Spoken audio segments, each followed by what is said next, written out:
दुर्ग के भाजपा केंद्रीय चुनाव कार्यालय में छत्तीसगढ़ के प्रभारी नितिन नवीन पहुंचे। नितिन नवीन के यहां पहुंचते ही भाजपा के पदाधिकारियों और कार्यकर्ताओं द्वारा उनका भव्य स्वागत किया गया। प्रभारी नितिन नवीन ने लोकसभा कोर कमेटी और प्रबंध कमेटी की बैठक ली। नितिन नवीन ने कहा कि भाजपा छत्तीसगढ़ में सभी 11 लोकसभा की सीटें जीतने जा रही हैं।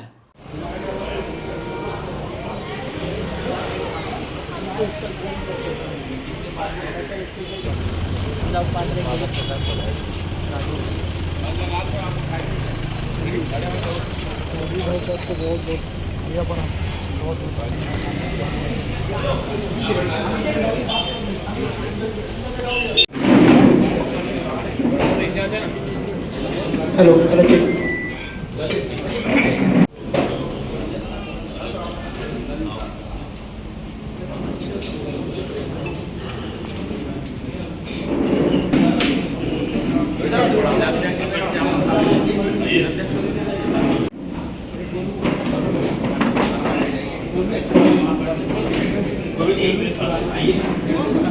हमारे विधायक आइए ना कोर्ट से बड़ा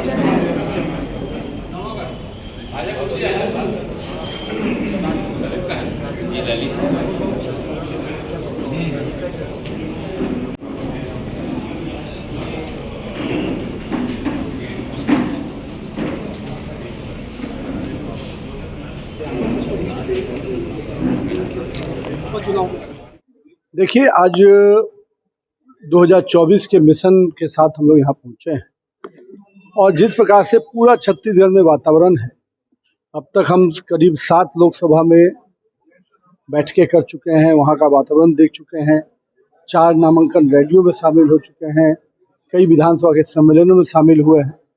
पूरी तरह से वातावरण मोदी में है, भाजपा में है।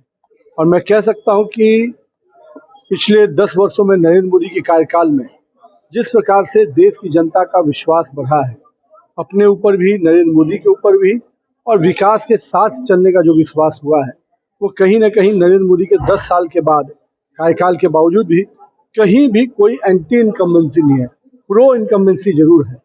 आज लोग को लगता है कि मोदी की सरकार फिर से आएगी और 400 के पार का जो नारा मोदी जी ने लिया है, वो अब जनता उसके साथ खड़ी हो गई है।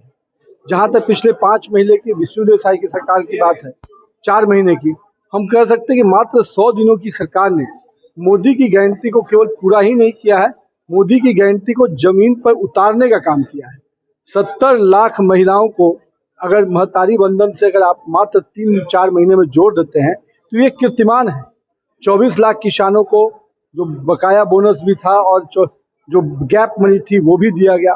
धान का जो मूल्य था वो हमारे आदिवासी भाई बहनों का जो बहुत बड़ा था, तेंदुपत्ता का दाम का जो बढ़ोतरी था वो पूरा किया गया। चरण पादुका योजना शुरू की गई, रामलला दर्शन योजना प्रारंभ किया गया। तो मेरा मानना है कि मोदी गारंटी में जितने वादे हम लोगों ने किए थे, प्रमुख 10 वादे मैं कह सकता हूँ, उस पर सब पर मात्र 4 महीने की अवधि में हमारी विष्णुदेव साय की सरकार ने। देखिए, जिस प्रकार के शब्दों का प्रयोग उनके नेता अमर्यादित शब्दों का प्रयोग कर रहे हैं कि माथा फोड़ देंगे, शब्दों का प्रयोग एक देश के प्रधानमंत्री, मैं चंदन यादव जी को बताना चाहता हूं और उनके नेताओं को भी याद दिलाना चाहता हूं, जब जब आपने मोदी को गाली दिया है, जनता ने जीत का हार मोदी को पहनाया है।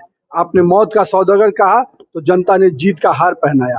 आपने चाय वाले का मजाक उड़ाया तो 2014 में फिर से चाय वाले को देश का सर्वोच्च पद पे बैठाया।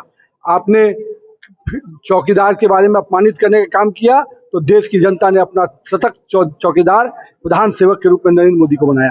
फिर आप लोगों ने वही सबक नहीं सीखा और फिर से मोदी को अपमान करने का प्रयास किया है। तो पूरे छत्तीसगढ़ की जनता इसका जवाब देगी और 11 के 11 कमल नरेंद्र मोदी के झोली में जाए। भैया, किसी को आप गाली दो, देश का प्रधानमंत्री जैसा व्यक्ति को आप गाली देते हो, शब्दों का प्रयोग करते हो और माफी मांगते हो। आपको शर्म आनी चाहिए कि आपने छत्तीसगढ़ के लोगों का अपमान किया है। आप इस राज्य के एक नागरिक होने के नाते आपने किन शब्दों का प्रयोग किया है, और कहीं ना कहीं आपकी हताशा, निराशा और कहीं ना कहीं आप जो थके हुए हैं, जिसकी कहते हैं ना हमारे बिहार में, खिसियानी बिल्ली खंबा नोचे, तो वही स्थिति है इनकी। इनको आप सामने में हार दिख रहा है तो किसी का माथा फोड़ेंगे, किसी का। हम तो कह रहे हैं कि मैं भी हूँ मोदी का परिवार, है हिम्मत तो पहली लाठी हम पर मारा। देखिए, दुर्ग लोकसभा में लगातार हमारे सांसद विजय बघेल जी ने बहुत अच्छे अंतर से पिछला बार भी चुनाव जीता है और इस बार भी पूरी जोरदार तैयारी है। और हम लोग हर लोकसभा की जो अपनी रणनीति रही है, विधानसभा स्तर पर सभी कार्यकर्ताओं को बूथ तक ले जाना और सभी कार्यकर्ताओं को बूथ विजय अभियान के साथ साथ अन्य कार्यक्रमों में जोड़ना, मुझे लगता है उसकी समीक्षा हम कर रहे हैं। और हमारे पहले भी सभी हमारे वरिष्ठ नेता आकर यहाँ बैठक कर चुके हैं और हर लोकसभा वाइज हम लोग की बैठक का दौर चल रहा है। मुझे पूरी उम्मीद है कि विजय बघेल जी यहाँ पर भी रिकॉर्ड अंतर से जीत। देखिए, जो रेवेन्यू मॉडल है वह हम तो सोनिया और राहुल के दरबार को तो नहीं सजाते हैं।